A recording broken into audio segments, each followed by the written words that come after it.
నమస్తే మేడం, ఏ ఊరు మేడం ఇది? నాది ఆంధ్ర అండి, తిరువురు. ఆంధ్రప్రదేశ్. ఇప్పుడు ఆంధ్రప్రదేశ్లో చంద్రబాబు నాయుడు గారి పరిపాలన ఎలా ఉంది మేడం? అవసరం. ఆయన ఏదున్న విజన్ ఉన్న లీడర్ కాబట్టి ఎప్పుడైనా బాగుంటుంది. ఓకే, అంటే ఏమి నచ్చాయి? ఆయన పథకాలు ఇస్తా అన్నాడు, ఆ పథకాలు నచ్చాయా? మీరు ఓటేసారా సార్కి? నా ఫస్ట్ ఓటు ఆయనకే వేశాను నేను. ఓకే, పవన్ కళ్యాణ్ గారికి కూడా లేదు. మీరు ఓటేశారు? ఏం అట్రాక్ట్ అయ్యి అంటే ఫస్ట్ నుంచి కూడా ఆయన అభివృద్ధి చాలా ఉంది. ఆయన చేసిన అభివృద్ధి అనేది చాలా ఇష్టం. అంటే స్టూడెంట్స్ని దృష్టిలో పెట్టుకుంటారు, అండ్ అదేవిధంగా వయసు పైబడిన వాళ్ళని దృష్టిలో పెట్టుకుంటారు. ఇలా అందరినీ దృష్టిలో పెట్టుకొని ఆయన పాలన అనేది అద్భుతంగా చేస్తారు. So that's the reason. Okay, ఇప్పుడు సూపర్ 6 అని తీసుకొచ్చారు, ఇంకా గ్యాస్ రాలేదు. ఇంకా గ్యాస్ ఎందుకు రాలేదు? ఉచిత గ్యాస్ ఇంకా రాలేదు కదా? ఉచిత గ్యాస్ రాలేదు. 1500 ఇస్తా ఉన్నారు నిరుద్యోగులకి, ఇంకా అది అమలు రాలేదు. అమలు అవుతుంది. ఇప్పుడు దేనికైనా కంగారు పడేది. ఇప్పుడు ఇంతకు ముందు వచ్చిన పాలన ఒకరిది ఉంది. ఆ పాలన గురించి మాట్లాడుకుంటే చేస్తాం. నేను అసలు ఆ పేరు కూడా మాట్లాడడానికి నాకు కొంచెం ఇబ్బందిగా ఉంటుంది. సో చేస్తాం అన్నారు.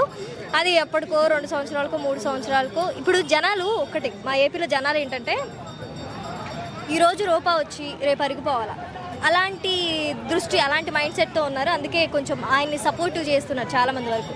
నేనేమంటానంటే ఇప్పుడు నీ బిడ్డల జీవితం బాగుండాలంటే ఫస్ట్ నువ్వేం చేయాలా, ఒక మంచి విజనరీ ఉన్న అభివృద్ధి చేయగలిగేటువంటి ఒక లీడర్ని ఎంచుకుంటే ఆయన అభివృద్ధి చేస్తారు. అభివృద్ధి చేయడం వల్ల ఏమవుతుందంటే ఫ్యూచర్లో ఇప్పుడు నీకు ఉపయోగం లేకపోయినా నువ్వే కష్టపడినా నీ పిల్లల కోసమే కదా, వాళ్ళకి ఉపయోగపడుతుంది. ఈరోజు నీకు ఏదో పింఛన్ వస్తుందనో, లేకపోతే డ్వాక్రా సంఘంలో ఏదో కాస్త లోన్ వచ్చిందనో చెప్పేసి ఏదో ఆయనకి ఓట్లు వేసుకుంటూ పోతే అది మీ ఇష్టం లేండి. నేను దాని గురించి ఏం మాట్లాడను. నా దేవుడు నారా చంద్రబాబు నాయుడు గారు, నేనైతే అదే చెప్తాను. ఓకే, మీరు ఓటేశారు కదా, ఏమి ఎక్స్పెక్ట్ చేస్తున్నారు చంద్రబాబు నాయుడు గారి పరిపాలనలో? ఈ 5 ఏళ్లలో ఇది జరగాలి ఎక్స్పెక్ట్ చేయడానికి వీడాలంటే నా దగ్గర నుంచి ఏం లేదు, కానీ ఆయన చేసుకుంటూ పోతాడు అంతే. చివరికి మాత్రం చేస్తారు అంతే. అంటే as a young lady, charming లేడీగా మీరేమన్నా అంటే యూత్కి ఆపర్చునిటీస్ కానీ లేదంటే ఇంకా ఏమైనా? మా ఏపీలో చాలా వరకు జాబ్స్ తక్కువ, అందుకే మీరు అబ్జర్వ్ చేయొచ్చు. హైదరాబాద్లో ఎక్కువ ఏపీ వాళ్ళే ఉంటారు.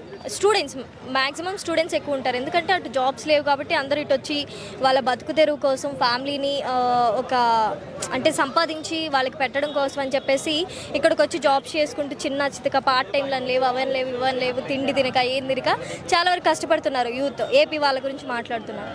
సో ఏంటంటే మెయిన్ ఇటు వాళ్ళందరూ అటు షిఫ్ట్ అవ్వాలంటే జాబ్స్ కావాలి. ఫస్ట్ చేయగలిగితే జాబ్స్ ఇప్పించమని నా మనవి. అంటే జాబ్స్ రావాలంటే కూడా పెద్ద కార్పొరేట్ స్థాయిలో కంపెనీలు పెట్టాలంటే కూడా ఫస్ట్ రాజధాని కావాలి. ఆ రాజధాని నిర్మాణం అనేది కొంచెం ఇప్పుడు కూడా స్లోగానే ఉంది. ఇంకా స్లో అవుతుందంటే ఇంతకు ముందు ఉన్న పాలనలో కాస్త అప్పులు అయ్యాయి కదా, దానివల్ల అవి వాటికి కొంచెం వడ్డీ. ఇప్పుడు మనం ఒకరి దగ్గర అప్పు చేసాం అనుకోండి 30,000, నెలకింత వడ్డీ కట్టాలి, తప్పదు కదా. సో అలా వడ్డీలు కట్టుకుంటూ మేనేజ్ చేస్తున్నారు, ఇంకా దాన్ని జరుపుతున్నారు ముందు కానీ ఆపట్లేదు కదా. నేను అదే అంటాను. ఓకే, అంటే ఇంకా టైం పడుతుంది అంటారు, ఇంకా వెయిట్ చేయాలంటారు? టైం పడుతుంది, బట్ త్వరలోనే సూన్ ముగిస్తారు. అలాగే చంద్రబాబు నాయుడు గారు సొంత ఎమ్మెల్యేలకు కూడా జాగ్రత్తగా ఉండండి, తప్పు చేస్తే తొక్క తీస్తా అంటూ ఒక వార్నింగ్ కూడా ఇచ్చారు నేను కాకముందు. దాని మీద కూడా మీ అభిప్రాయం ఏంది అసలు? అంటే సొంత ఎమ్మెల్యేలు కూడా మళ్ళీ వ్యతిరేకత తెచ్చుకునే అవకాశం ఉందంటారు చంద్రబాబు నాయుడు గారు?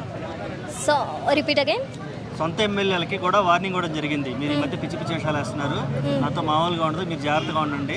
చంద్రబాబు నాయుడు గారు అంటే ఇప్పుడు అలా ఆయన ఒక తండ్రి లెక్క. ఇప్పుడు ఒక పాలనలో ఉన్నప్పుడు ఒకరిని గద్దించారంటే ఇంట్లో మన తండ్రి ఎట్లా, ఇప్పుడు నువ్వు చక్కగా చదువుకోవట్లేదు, నువ్వు చక్కగా స్కూల్కి పోవట్లేదు, అట్లాంటి టైంలో మన తండ్రి గద్దిస్తాడు. అట్లనే ఇప్పుడు కిందన్న ఎమ్మెల్యేలు ఎవరైనా చక్కగా పని చేయలేదేమో ఒక మాట అంటారు, అంతే.